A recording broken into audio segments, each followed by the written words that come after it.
Anyone who works overtime and is slow at their job is just incompetent and should be fired. After that, a problem arose. Who's in charge here? He got fired yesterday.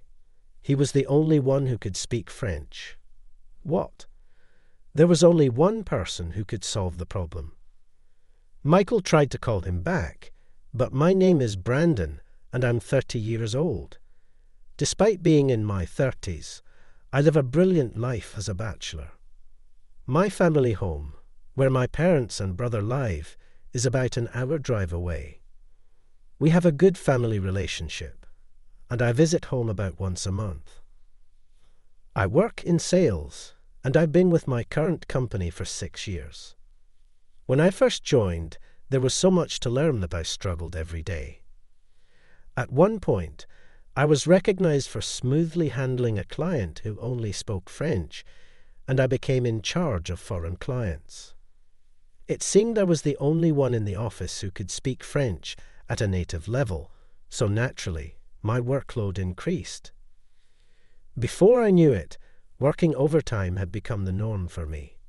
Although physically exhausting, I could keep going because my colleague Jason and others would help out, bring me snacks, and cheer me on.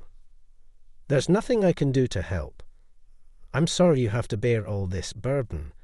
Some coworkers apologized, showing concern for me. The workload was immense, but I felt blessed with good relationships. Knowing that my efforts were helping my colleagues gave me more motivation. In the end, I actually liked my job. One day, as usual, I was working overtime when my manager Michael came to me. "You're working late every day. Don't tell me you're doing it on purpose to increase your overtime pay," Michael said. He was a bit of an eccentric, and even his colleagues tended to keep their distance from him. "I wouldn't do that. It's just that I have so many calls to make that I can't finish during regular hours," I responded. "Do you know what that's called?" "Incompetence," he said, snorting in a condescending manner. "If I could, I'd love to go home on time and just relax," I explained. But my workload was double that of other employees. Additionally, some clients were in different time zones, and it would be rude not to call them during their daytime hours. So, working overtime was inevitable to manage my workload. "I'm sorry, but to avoid causing trouble to other employees' work, please let me continue a bit longer," I apologized politely. Michael left with a click of his tongue. I wondered what Michael was doing so late, but then remembered I was in the middle of work and resumed. The next day, thanks to me, the documents for today's presentation would be ready just in time. "Always grateful to you, Brandon," I heard. "I heard that the presentation you did the other day went well. Great job." Other employees would thank me like this every day. Just hearing words of thanks and praise made all the hard work feel worthwhile. "I'm honored to be of help," I responded. With such positive feedback, I was able to start my workday with great motivation. "Then you should leave on time once in a while. I know you have a lot of work, but remember that taking breaks is also part of the job," Jason advised. Heeding his advice, I decided to leave early for once. Thinking of going home early, I sent a text message to my parents. "Can I come over today? I'm getting off work on time for a change." The reply came quicker than expected. "Of course. It's been a while, so I'll cook your favorite dishes and wait for you." Thinking of having a delicious meal instead of a ready-made one tonight made me even more motivated, and I was able to focus more than usual on my work. I thought I had done enough to not trouble anyone, and when I looked at the clock, it was just past the regular closing time. Quickly preparing to leave, I greeted the remaining employees and was about to exit the company when Michael stopped me. "Leaving now? You always work late, don't you?" he said in his usual sarcastic tone. "Yes, I finished the minimum required tasks for today, so I'll be leaving now. I responded with a smile, not letting Michael's sarcasm bother me. However, Michael didn't seem amused. "Who said you could leave?" he said, and I heard the sound of papers falling. Michael had knocked all the documents off my desk. "Whoops, my bad," he said, grinning. "Seems like my hand slipped." Looking at Michael's face, it was obvious he did it on purpose. "Oopsie, I accidentally stepped on them," he continued, deliberately stepping on the fallen documents, and left with a loud, crude laugh. I was genuinely worried and quickly started picking up the papers. Employees who had witnessed the whole thing helped me, and we managed to gather all the documents, but it was clear they needed sorting as various papers were mixed up. "We'll handle this. Brandon, just go home, man." My colleagues concerned for me urged me to leave. But there were too many documents, and they would end up working overtime. "Thanks, but I'm fine." "I'll do it and go home. You all have other work, right?" I said with a smile. They insisted on helping, and thanks to them, we finished much faster than expected. However, when I checked the time, it was already 2 hours past the regular closing time, and I had several worried messages from my mom. I hadn't noticed because my phone was in my bag. I apologized as I messaged back. "Work suddenly got busy and it's late. I'll drop by on my next day off. I'm really sorry, especially after you prepared dinner." I sighed with regret as I messaged back. "It's okay, as long as you're safe. I was worried something had happened." "Come by any time," my mom replied. Reading my mom's reply, I felt a bit calmer and headed home. After the overtime incident, Michael seemed to have targeted me, and his childish harassment continued for a while. I was ordered to redo documents for being unclear, and was the only one not receiving company emails. His blatant harassment led to my colleagues often stepping in to help, but the mental strain and stress were gradually building up. With the additional workload and Michael's harassment, I often worked until the last train. Then one day, while working overtime alone, Michael came again. By now, Michael was a figure of caution for me, and I felt myself tense up. "What is it? What do you mean?" I asked, and Michael's usual condescending tone came through. "Do you even realize how incompetent you are, just scraping off overtime pay?" He said. "I apologize. I'll leave now," I said, starting to prepare to leave. "No, there's no need for you to come back," Michael said with a laugh. "What? Anyone who stays late and is slow at their job is just incompetent and shall be fired." Suddenly confronted with this, I stood there unable to grasp the meaning of Michael's words. "What do you mean?" I managed to speak, my voice strained, and Michael laughed as if pleased. "I mean incompetence is a nuisance. You don't have to come back, you're fired. Don't make me say it again." Michael left the company with a loud, unpleasant laugh. "I'm fired," I muttered to myself, left alone. After sitting dazed in the office for a while, I realized I had missed the last train and had to take a taxi home. As I looked out of the car window, I thought about the tasks I had to do tomorrow. I need to prepare the contract for ABC Corporation and the presentation documents too. I have to stay late tomorrow, so I can't miss the last train. Is it an occupational habit? Without realizing, I started organizing my tasks for the next day in my head. Then it hit me. "Oh, that's right.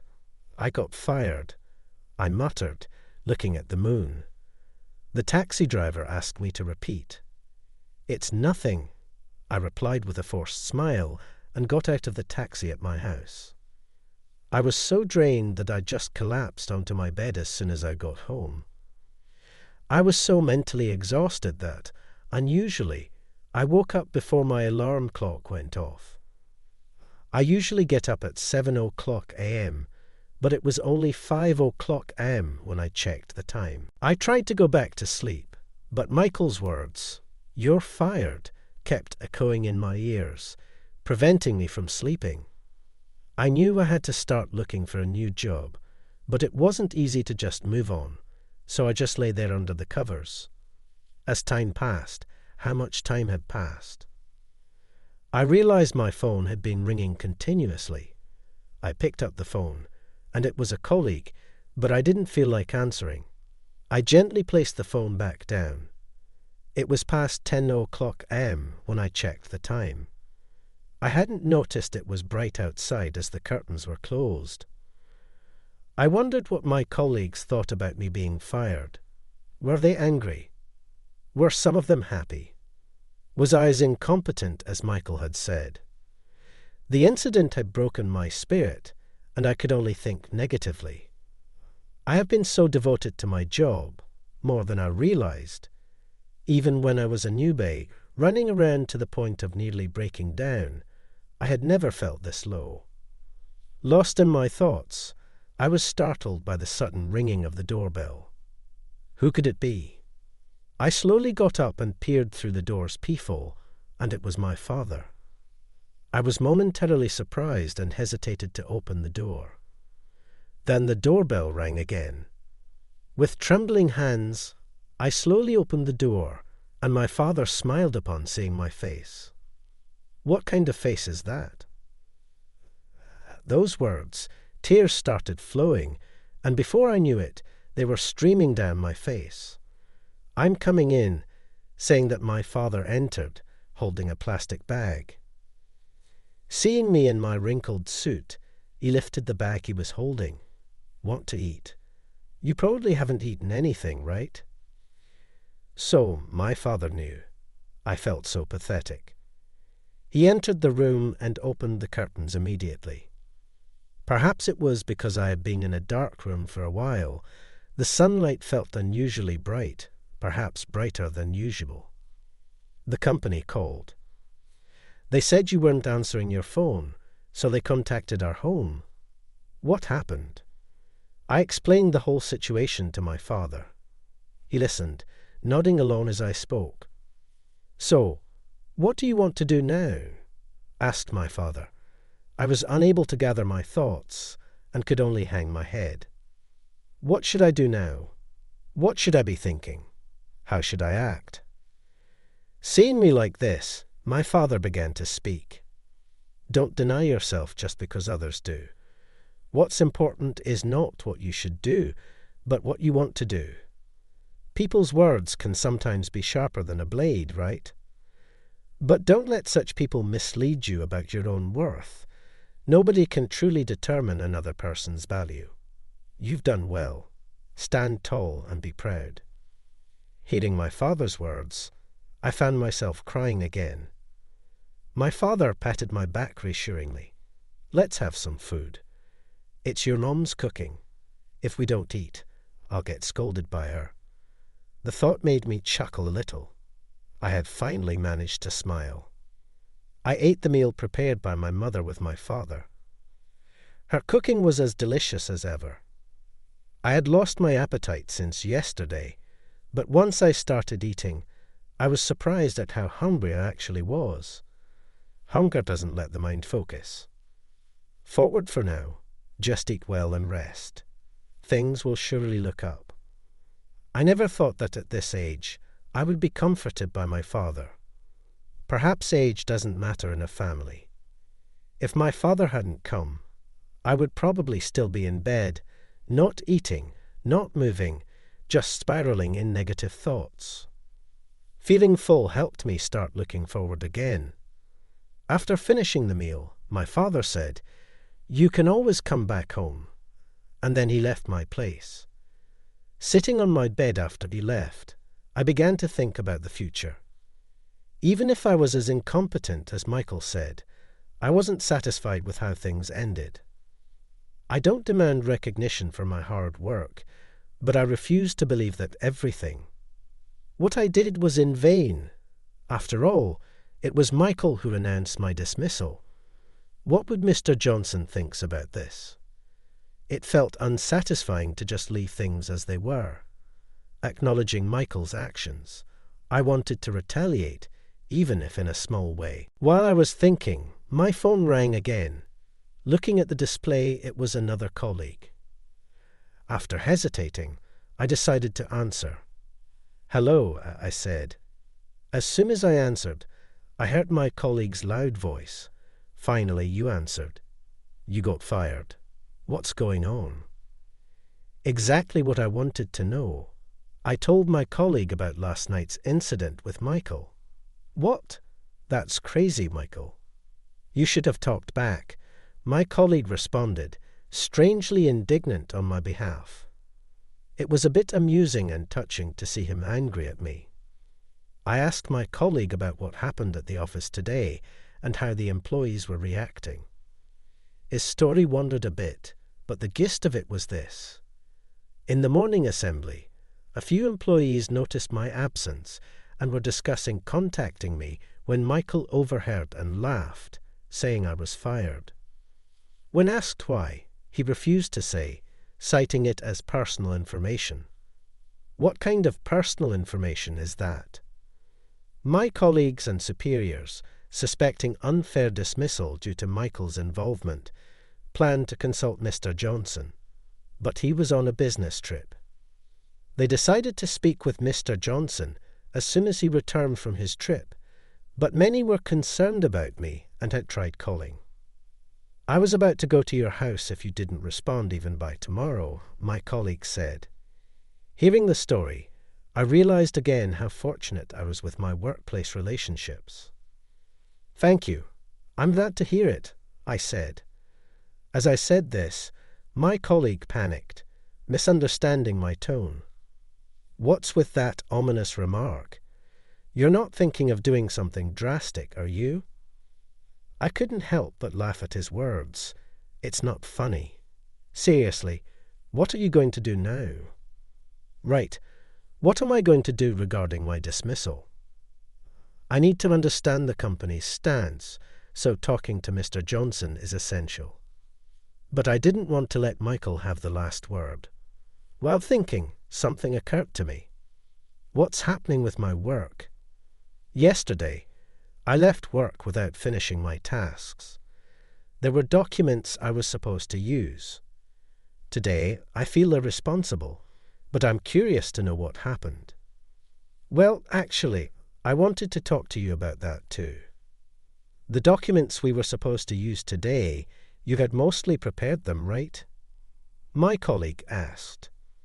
All that was left was a detailed part of the contract translation into French. Other employees were trying to complete it, but then Michael suddenly said, "I'll do it." Hearing this, I was surprised. Michael was known for pushing work onto others, but never doing it himself. So Michael ended up doing it. It was finished just in time, and we hastily sent it to the client by email. But remember that time when Michael did a translation, and it was a mess? We were also worried. Previously, Michael had claimed, "I can handle French," and prepared a contract in French, but it resulted in a complaint from the client. This was before I joined the team, so I hadn't seen it myself, but long-standing employees told me it was a big issue. And that worry became a reality. My colleague explained what happened today. It seems like something like this happened. "Michael, there's a call from a foreign company." I could only catch your name but couldn't understand the rest. "Sorry, should I transfer the call to you?" "Come on, learn to speak French." "Just transfer it," Michael said. He answered the call and said in poor French, "Hi, I'm Michael. How are you?" "One more time," the caller requested. Again, is that even real French? Michael hesitated. "Why angry contract?" "What?" Sorry, hello." He spoke in what seemed to be French, but then he said they hung up. "What did they say?" I asked. "Oh, they said they wanted to contract." "No problem," Michael replied. But later, another call came in. The client was furious, saying the contract was so poorly done, it was unacceptable. That contract had been prepared by Michael, and French. My colleague interrupted. "Who's in charge of this?" "Get them to solve it." "He got fired yesterday. He was the only one who could speak French," my colleague explained. I sighed after hearing my colleague's explanation. I haven't seen the contents of the contract, but the fact that they're so upset is proof that it must have been pretty shoddy. And Michael's handling of it just made things worse. It feels like pouring gasoline on the fire. "It must have been tough." "I'm sorry," my colleague said. "It was my job," I replied. I couldn't think of anything else to say. I wondered if there was anything I could do, but then I remembered I was no longer in a position to be involved.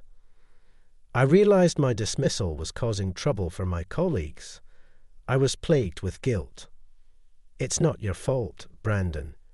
Your workload was already too much. It's our responsibility too for not being able to support you. Actually, is it Michael to blame?" I felt comforted by my colleague's words and found myself wanting to return to the company. "Even if I decide to leave, I still want to talk to Mr. Johnson," I said. According to my colleague, Mr. Johnson would be back from his trip in 2 days. I decided to prepare what I would discuss with him. For now, I needed to collect my belongings from the office. So I informed my colleague that I would be coming by tomorrow. He said he would let the supervisor know, and we ended the call. The next day, I went to the company to get my things. Despite being familiar with the route from years of commuting, I felt nervous. Today, when I arrived at the company, my colleagues gathered around, showing their concern for me. "I'm sorry I couldn't be of help," Jason said, looking frustrated. I told him that it wasn't his fault and assured my colleagues that I was fine.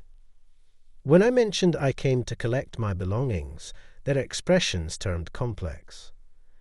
They seriously considered if there was any way for me to return, showing that they valued my presence.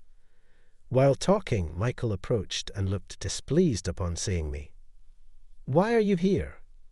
"This area is restricted to authorized personnel only," Michael said. "I just came to collect my belongings that I left here." "I'll be leaving soon," I replied. As I headed towards my desk, Michael loudly called out from behind, "Good timing. Take responsibility for your work before you leave." I turned around at that line. Could he be trying to pin yesterday's incident on me? "What do you mean?" I asked. As I asked, Michael smirked. "Your half-finished contract caused an uproar with a foreign client." "Take responsibility," Michael said, oblivious to the appalled expressions around him. He continued to blame me, and I wondered how far he would go to cause trouble, just as my anger was reaching its limit. Enough already. A familiar voice spoke, and I turned to see Mr. Johnson standing there. Mr. Johnson, the employees were also surprised to see him. He was supposed to return from his business trip tomorrow. Michael visibly panicked at Mr. Johnson's appearance. "Mr. Johnson, you were scheduled to return tomorrow." Watching Michael speak with agitation, Mr. Johnson sighed. "I came back early after hearing about the trouble. So what's all this commotion about?" Mr. Johnson's anger was evident to everyone.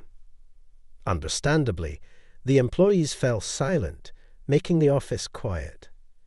Even though I was fired, I had wanted to talk to Mr. Johnson. I thought this might be the perfect opportunity, but it didn't seem like the right time to speak up. Shouldn't the commotion be explained and guidance sought? But perhaps as someone who's been fired, it wasn't my place to say anything. Amid a loud ticking of the clock, Mr. Johnson spoke again. "What's this commotion about?" "Tell me, Michael." Michael became even more unsettled when he was called out by name. However, with a slice of smoke, as if having thought of something, Michael began to explain to Mr. Johnson. This guy here, he made a sloppy contract that led to a complaint from a foreign client. I was just lecturing him about it.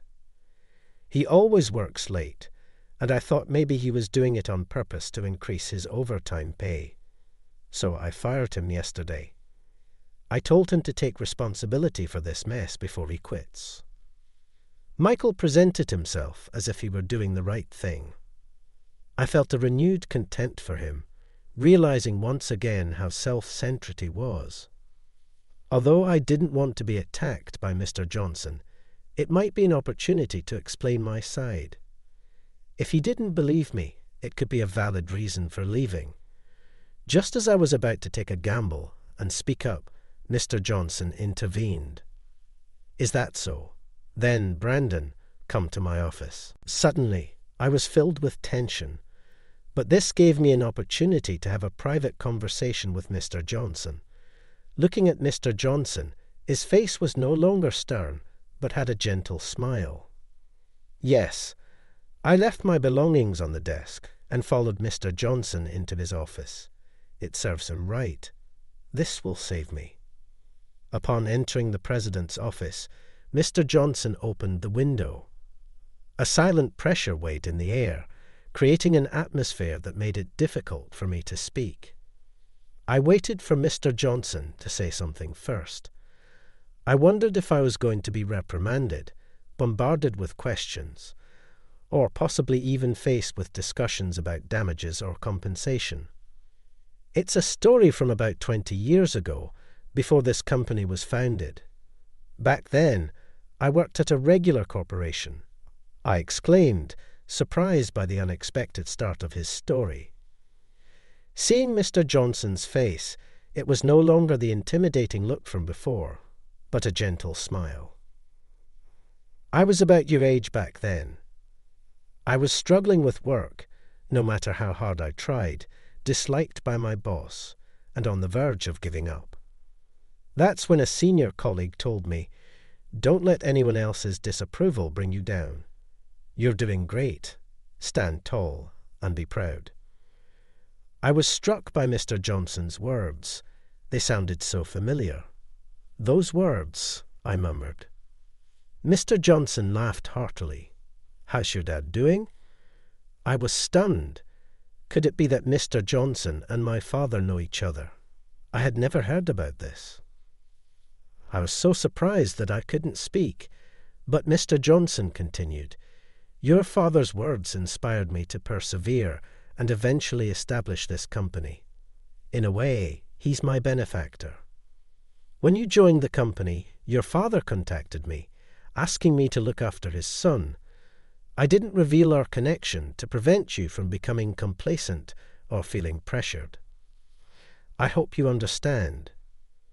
Before I knew it, Mr. Johnson's kind words had eased my tension, and I felt a sense of happiness. I realized I had been watching over all this time. "Yes, thank you so much." As I said that, Mr. Johnson gave me a warm smile. "About the recent matter, I reviewed the documents and contract you sent to the client. On my way back to the office, it was clearly made by someone else, so I know you weren't the cause. And about Michael firing you, I won't let that happen. If you're willing, I want you to continue working with us. What do you say?" It seemed like Mr. Johnson had seen right through what I wanted to discuss. I respected the insight of someone at the top of the company. Of course, please let me keep working here. Maybe I'm simple-minded. Feeling relieved brought back my confidence. I was truly happy to continue working here. That's a good response. I apologize for making you feel anxious and uncomfortable. It was not my intention. Mr. Johnson apologized. I was flustered and surprised. It wasn't Mr. Johnson's fault. I knew that and had no complaints against him. "I never wanted you to apologize." "Sorry." I apologized reflexively, and Mr. Johnson chuckled. Why are you apologizing? You haven't done anything wrong. I've heard about your good work. I want you here, not because of my debt to your father, but because you're a capable employee. Please understand. I learned how much being acknowledged can bring happiness and confidence. My eyes welled up with tears, perhaps because of the emotional strain. Mr. Johnson said I could leave, and I exited his office. When I stepped out, all eyes were on me. It seemed I had caused quite a worry. I smiled and gave a thumbs up, and my colleagues cheered with joy. A co-worker patted my shoulder, saying they were glad for me. My tears were slightly visible, and when they teased me about crying, I retorted that I wasn't. I was smiling. When suddenly I heard yelling. No way. Amidst the excitement, Michael stood with wide eyes and an angry expression. How is this possible? Are you staying? What about your responsibility in the overtime pay? I decided you were fired. Michael's fury was no longer a threat to me. Ignoring him felt easier as I chatted with my colleagues. His anger intensified as he marched towards me. Don't ignore me. I'm the department head. We don't need someone like you. Get out now. Oh my, this isn't very calm. Mr. Johnson emerged from his office, hearing Michael's shouts. Michael demanded an explanation from him. What's going on? What about his responsibility for the client incident? You haven't reversed his firing, have you? Michael continued to shout angrily at Mr. Johnson. We all watched, more nervous than him. You don't have the authority to fire an employee, and wasn't it you who messed up the contract? Mr. Johnson spoke calmly, halting Michael's momentum. Silent and head down, Michael began to tremble. I don't understand what you mean. I didn't do anything. I'm not involved, still trying to deny it. At this point, his audacity was impressive, but not enviable. He desperately didn't want to admit his fault. As Michael denied it, I wondered what Mr. Johnson would say. Then, surprisingly, another employee spoke up. That contract was made by Michael. I'm sure, to my surprise, one of the employees started to testify, leading the way. Other employees also started testifying. I heard Michael ordering the contract to be sent by email. I heard Michael trying to communicate with the client in French, which he couldn't speak properly. I heard it too. It was clear from the conversation that it wasn't going well at all. Michael was taken aback by the successive employee testimonies, but when he shouted, "Shut up!" everyone fell silent. It was remarkable how much disdain he had garnered as a professional, and it was questionable how someone like him could be a department head. I felt a newfound closeness to Mr. Johnson, and considered asking him about it later. Michael, why don't you just accept it gracefully? You're making a bad situation worse. As I said this, Michael turned beet red with anger. It was nothing but a tantrum, and he kept insisting he was not at fault. But Mr. Johnson put an end to this blame-shifting plan. However, we have surveyed footage and computer data history that clearly show your involvement. So, no matter what you say, you're fired. Struck by the final blow, he fell silent and froze for a moment. And then Michael crumbled to his knees. Finally, he was quiet. He muttered in a low voice, sweating profusely. This wasn't supposed to happen. You'll receive a formal notice later. Go home for today. Eventually, Michael gathered his things and left dejectedly. Thus, the matter was concluded. Afterwards, Michael was fired. It turned out Michael was a distant relative of Mr. Johnson, and Mr. Johnson had been asked to look after him because Michael couldn't hold down a job. Michael had been taking credit for others' work and got promoted to department head. Mr. Johnson admitted it was his responsibility for not seeing through it and expressed his need for self-reflection. Losing his job, Michael entered a self-destructive phase and resorted to gambling. Soon, he couldn't pay his rent and was evicted. In a panic, he found a job with a dormitory, but the shared bathroom and thin walls, with complaints about any noise, made it tough. As for me, I returned to work the next day. My colleague's welcome back gift was a pile of work, just as I expected. But now, I am happy to be busy again. When I was getting into the swing of things, Mr. Johnson came by and limited my overtime to 3 days a week. When I asked why, it seemed that my father had expressed concern, asking, "Aren't you making him work too much overtime?" I was a bit dismayed to have my father involved at this age, but I knew he was concerned about me. With reduced overtime, I started visiting my parents more often. My mother and brother, worried about the recent events, treated me as if nothing had happened, which I greatly appreciated. Later, I learned that my mother was childhood friends with Mr. Johnson. She had wanted to complain to him about the overtime in the recent incident, but my father had calmed her down. My brother had been fired up about taking action against Michael, but again, my father had intervened. This whole situation made me realize how many people were on my side, making me feel fortunate, though maybe a bit overprotective. Later on, I became the training supervisor for a newly hired female employee, which led to starting a relationship. Another important person was added to my life.